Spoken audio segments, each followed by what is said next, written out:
What's going on, everyone? I'm here to talk about my predictions and my pregame analysis for today's NBA games. First up, we have the Bucks and the Magic.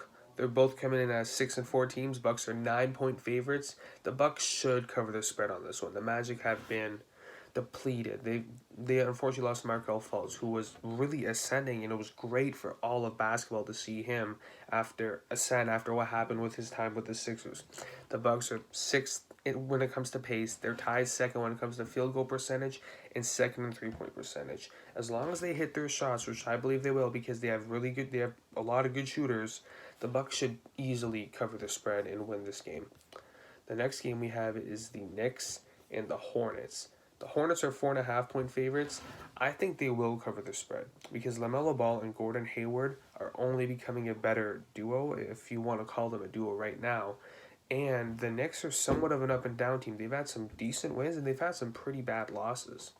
So I'm gonna have to go with the Hornets. I think they'll cover the 4.5 spread. Sixers and Hawks, no chance that Philly wins this game. They are just depleted when it comes to injuries. Hawks are 6.5-point favorites. I don't know if they'll cover that spread, but they will win this game. The Sixers literally have no chance. Joel Embiid is a game time decision. Ben Simmons is out. Their young rookie Tyrese Maxey, who just had an excellent game, I think he's also out. Yeah, and then you have Matisse Thybulle, who's a great defender for them, is out. You got Seth Curry, who's out. Everyone, pretty much their whole starting lineup is somewhat out. No way they can win this game, and if they do, I don't know, kudos to them. Fourth game, we have Kings and the Pacers. Pacers are coming in as 5.5-point favorites, and they're actually a pretty good team this year. They're third in the East. They are great when it comes to field goal percentage. They're not very good when it comes to shooting three, and they're not the fastest team, but Malcolm Brogdon is playing lights out right now.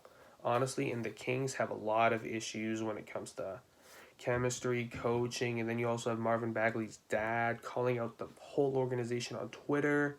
There's a lot of locker room issues going on in Sacramento. A lot of changes are going to come soon when it comes to coaching, maybe even GM, because you drafted Marvin Bagley, who did seem like a really good guy to draft, and then you see Luka, who went the next pick, who's already a first-team All-NBA.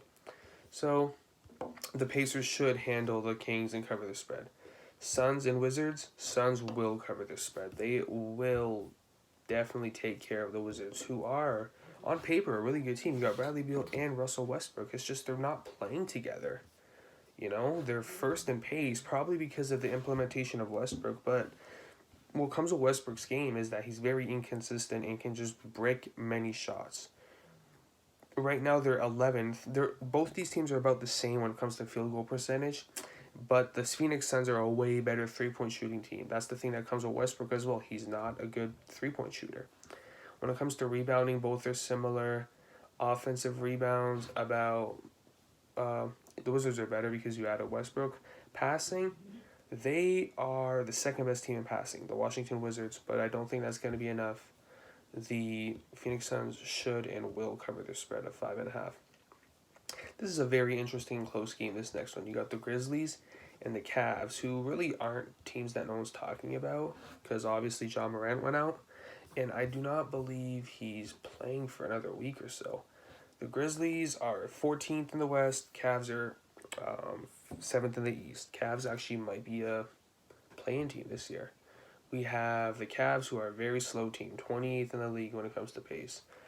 Field goal percentage, both these teams are about the same, 44%. From the three, the Cavs are shooting they're attempting 9 threes a game and only making 34 of them. They don't have many shooters, as opposed to Memphis, who's shooting about 34% and attempting 11 threes.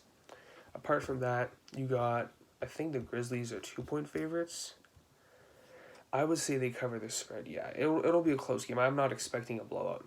We also have the Pelicans and the Mavericks, it's unfortunately postponed right now. So if anything changes on that, I will hope to come back and give you guys an update. Our last game we have is the Raptors and the Blazers. At 10 o'clock, Blazers are 5-point favorites, which makes sense. The Raptors have so many issues.